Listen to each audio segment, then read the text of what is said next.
C'est un peu la vision des enfants. Soit on est mauvais, soit on est bon. Ah, les Ça, films c'est du Disney. On dit je suis pour la défense des animaux. Alors les mignons, hein. Les autres, c'est pas grave. C'est très hypocrite.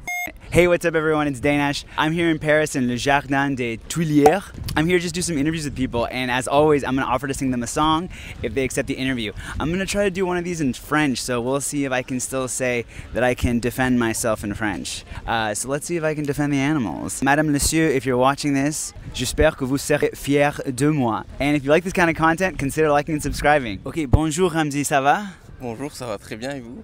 Ça va bien, merci. Et tu peux me parler de tout si tu veux. Pas de problème.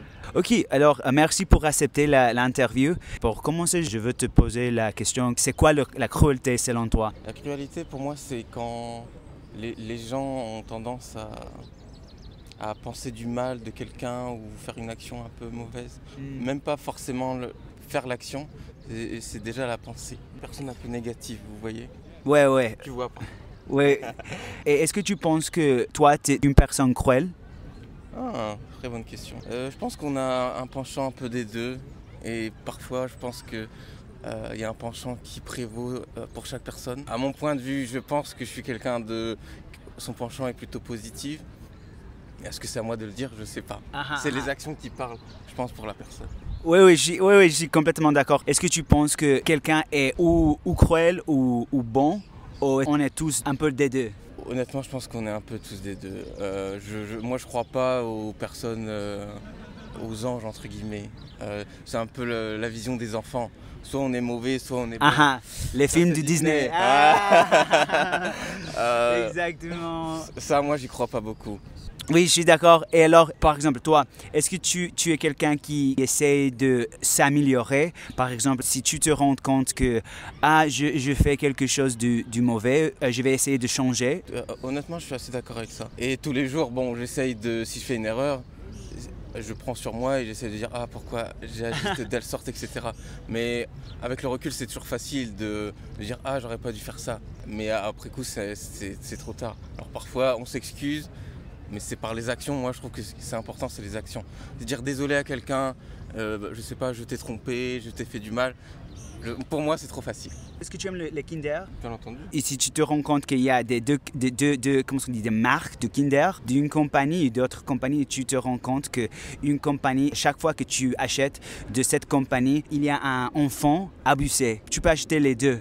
De la compagnie où il y en a un enfant abusé et une où un enfant n'est pas abusé. Lequel est-ce que tu choisis? Parce que c'est bien entendu. Oui. D'accord. Je vais à quelque chose. Ok, d'accord. Bien entendu, je vais essayer de prendre, si j'ai les bonnes informations, la compagnie qui fait le moins de mal déjà à la nature, aux personnes, etc. Ça, c'est du bon sens, j'ai envie de dire. Maintenant, je vais changer la question. Alors, maintenant, c'est pas un enfant, mais c'est un chien. Est-ce que tu continues à changer ce que tu fais? On est tous des êtres vivants, qu'on soit des espèces différentes, on doit le respect aux mêmes personnes. Je pense que tu fais référence, par exemple, aux produits cosmétiques, où maintenant, je crois qu'en Europe, ils commencent à mettre en place l'interdiction de tester sur les rats. Et ça, je trouve que enfin au XXIe siècle, ça commence à changer. Exactement. Mais c'est malheureusement comme tout changement, à notre échelle, on dit que ça prend trop de temps, etc. Donc, je suis tout à fait d'accord. Oui. Et c'est pas un chien qui en abuse, mais comment est-ce qu'on dit le porc? Un cochon. Je ne mange pas de porc, mais une poule, un coq, etc. Alors, j'essaye honnêtement d'être végétarien, même pas végétalien, bien entendu, mais végétarien. Mais moi, je pense que déjà, peut-être limiter sa consommation, c'est déjà un premier pas. Parce qu'il y a les gens, c'est très extrême. On mange beaucoup de viande, surtout dans les sociétés européennes. Exactement. Et dans toutes les cultures disent c'est que la viande c'est très important dans ma culture. Ouais, mais c'est dans toutes les cultures. Bien entendu. Après, en plus, c'est pas totalement vrai parce que quand on regarde un peu l'histoire, les gens mangeaient très peu de viande. Ça, c'était réservé pour les nobles. C'était très cher. Donc ils mangeaient peut-être une fois par an pour les grandes fêtes. Maintenant, nous. Dans les pays riches, entre guillemets, c'est tous les jours, voire peut-être 2-3 fois par jour. Donc déjà, limiter sa consommation, parce que je vais retourner à la question et parce que je voulais savoir. Alors, on sait que le kinder qui abuse les enfants, tu vas choisir celui qui va moins faire de mal, avec l'enfant, l'animal, le chien et le cochon aussi. Bien entendu. Et pourquoi Alors l'animal et le cochon, moi je les mets au même niveau. Il n'y a pas d'échelle. Il y a un livre qui est très intéressant, je ne me rappelle plus du terme exact, mais il parlait de quand un animal est beau, on ne va pas le manger. Donc je suis outré un peu de ça.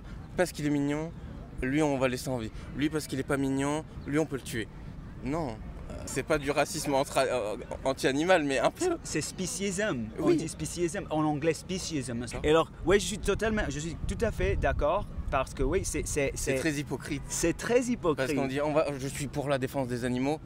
Alors les mignons, hein. Les autres, c'est pas grave. Si tu paies à quelqu'un qui me tue, qui a la responsabilité de ma mort, toi ou la personne que tu as payée? Les deux. Les deux. Bien, Et alors je vois la métaphore. Parce que ça veut dire que le consommateur est, comment on dit ça en français, est coupable aussi. Parce qu'on dit les usines sont coupables, etc. Parce que c'est eux qui font ça. Mais le consommateur, bien entendu, il paye pour ça. Est-ce que tu penses que la logique, c'est correct? C'est le même logique? Alors il y a des gens qui vont dire non, pas forcément, parce que nous on est que consommateurs, c'est déjà fait, etc. Bah oui, mais tu favorises. Mais toi, qu'est-ce que tu penses? Peut-être pas le même. Moi, je pense que même le consommateur est responsable. Exact. Parce que c'est le consommateur qui va changer les habitudes. Parce que si la personne ne vend pas ses produits, qu'est-ce qu'elle va faire? Elle va faire faillite. Exactement.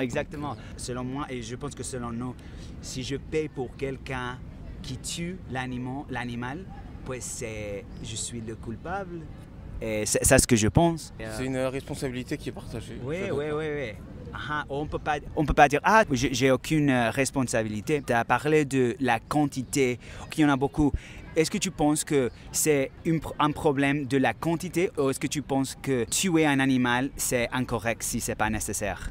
Alors bien entendu, si on vit dans un monde idéal, je dirais bien entendu qu'on peut vivre très bien sans tuer des animaux, il n'y a pas de problème. Surtout aujourd'hui où on a beaucoup de choses qu'on peut manger de manière synthétisée, etc. Maintenant, la réalité, c'est si vous dites aux gens, à n'importe qui mange 3 fois de la viande par jour, arrêtez, prendre ça comme une attaque. Comme ils sont un peu drogués à ça. Voilà. C'est comme une drogue. Le sucre, c'est l'une des plus puissantes. La viande, j'en suis sûr, c'est une très forte aussi. Les gens, ils sont drogués. Il me faut ma viande, il me faut mon hamburger, etc. Donc c'est compliqué. Donc déjà, moi, dans un premier temps, limiter sa consommation, je pense que ce serait une très bonne idée. Oui, et est-ce que tu as dit limiter? Comme tu m'as dit que tu es d'accord qu'il faut choisir l'option sans violence quand tu peux.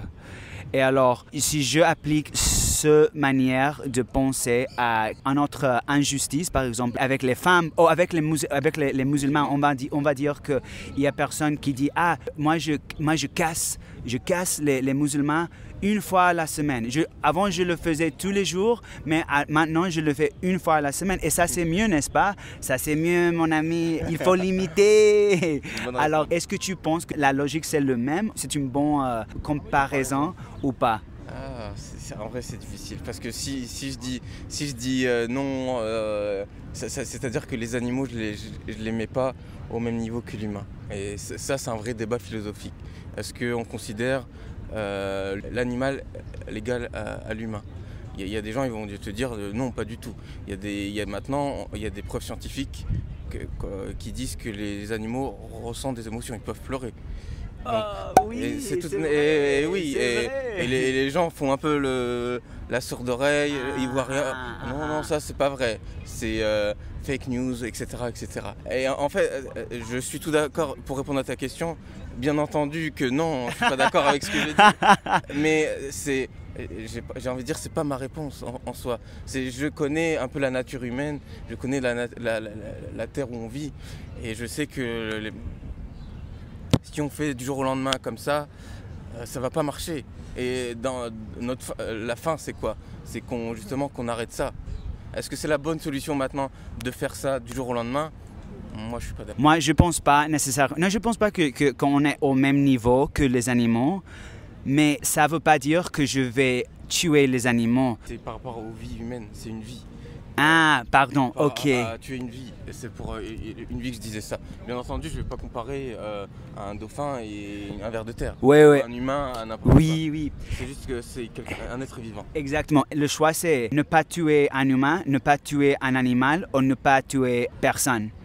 Et je pense qu'on peut choisir ne pas tuer personne tous les jours. Bien entendu, honnêtement, c'est la meilleure solution. Bien entendu, je suis d'accord avec ça. Et alors, tu disais que comme société, on ne peut pas changer d'un jour à l'autre, et je suis d'accord avec ça. Mais est-ce que tu penses que parce que la société ne peut changer d'un jour à l'autre, tu ne peux pas changer d'un jour à l'autre? En tant qu'individu, je pense que oui. On peut changer parce que, je sais pas, la lecture, parce que les proches, les amis, la famille, quelque chose qui nous a vraiment touché. L'individu doit changer avant pour que la société... Ouais, je suis d'accord. Et surtout nos politiques aussi.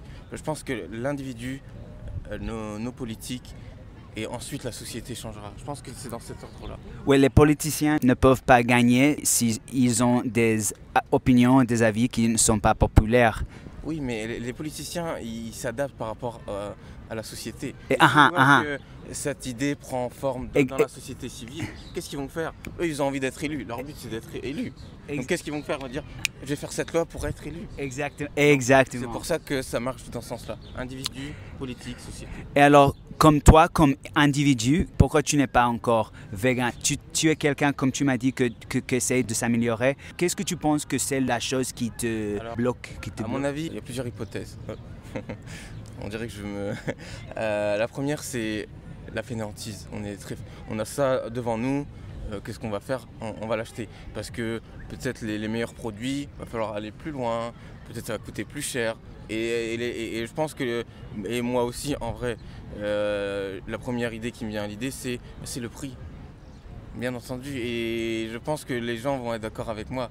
La première chose, c'est si on fait des produits très bons pour la santé, qui remplacent entre guillemets peut-être le goût, je sais pas. Parce que peut-être que en fait, il est inscrit dans notre génétique de manger de la viande. Donc peut-être remplacer. Et en fait, par exemple, moi qui vis à Londres, c'est déjà le cas. Il y a beaucoup maintenant. Il y en a beaucoup. Et oui, surtout dans les grandes villes ou un peu plus avancées, il y a beaucoup. Les rayons commencent à s'ouvrir. Et en fait, ils font comme des saucisses végétales. Exactement. Et je me suis amusé à faire ça pour mes amis. Et ils ont dit, ah, c'est très bon tes saucisses. Et alors que c'était pas de la viande. Et ils le savaient même pas. Exactement. Donc maintenant, bien entendu, je mange quasiment plus de viande. Ouais. Mais c'est parce que j'ai la chance d'habiter dans une certaine ville. Oui. Je veux te dire deux choses. La première, c'est que, en fait, moi, je pensais le même de le prix. Ici, on achète le Beyond Meat et tout ça. Ouais, ça va être plus cher. Mais si tu vois les produits le plus bon marché, si on dit comme ça, c'est, comment c'est, les beans, Tout ce qui est légumes. les légumes. Ça, c'est pas cher. C'est pas cher et d'elles viennent le protéines. Mais les gens, ça savent pas. Et pommes de terre, les fruits, les végétaux, c'est la chose la moins chère dans le supermarché, n'est-ce pas? C'est vrai. Mais comme j'ai dit un petit peu, les gens vont dire il me manque quelque chose. J'ai mes condiments, ça veut dire mes légumes, ma salade, mes frites, etc. Mais il me faut la viande, forcément. On mange un féculent, il nous faut de la viande. Ouais. Parce qu'on a ça depuis la naissance presque. Donc ce schéma, à l'adulte, il est encore là. Ah, mes enfants, ils ont ça, je dois faire ça. Reproduction sociale.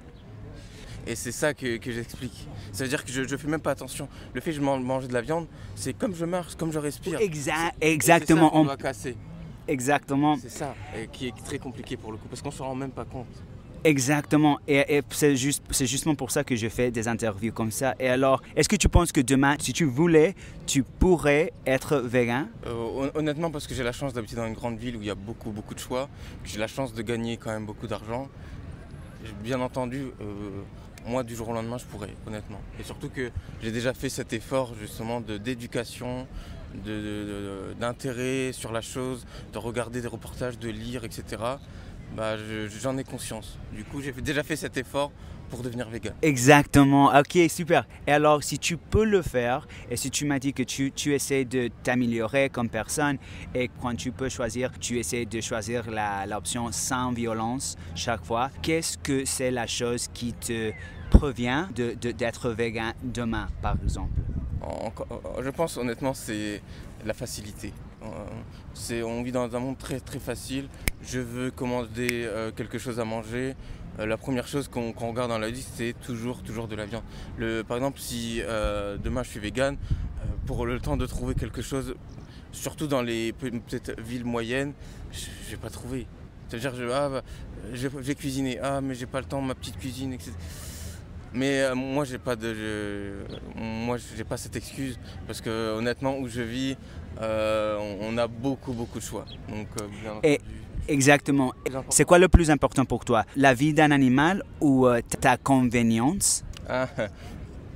Bien entendu, après tout ce qu'on vient de dire, la vie d'animal est honnêtement primordiale. Surtout que tout est lié. Vous savez, aujourd'hui, aujourd'hui on se dit « la nature ça va pas, etc. » Déjà la question de l'animal, elle est très liée aussi à l'environnement, ce qui nous entoure. Et si on ne fait pas déjà cet effort vis-à-vis de l'animal, la nature, ça sera peut-être un jour trop tard. Parce qu'on n'aura pas fait cet effort d'abord de déjà sauver nos équivalents entre guillemets. Et alors, après tout ça, je te pose la dernière question. Est-ce que tu penses que ton prochain repas va être vegan? Alors, très bonne question. Je ne sais pas ce que je pense que je vais manger. Mais honnêtement, en vrai, je mange très peu. Alors, peut-être pas vegan, peut-être je vais manger du fromage. Mais la viande, honnêtement, même le goût, c'est pas ce qui va m'attirer le plus en premier, honnêtement. Ok. Et alors, la dernière question, si tu pouvais habiter dans un monde où on tue les animaux, les humains, ou aucun des deux, qu'est-ce que tu choisirais? Honnêtement, peut-être aucun des deux, honnêtement. Ou voir les deux, malheureusement. Il y a des livres qui font justement ce changement. Ou, je sais plus lequel, je crois que c'est Barjavel. Il y a un livre où c'est justement les humains qui sont les esclaves des animaux.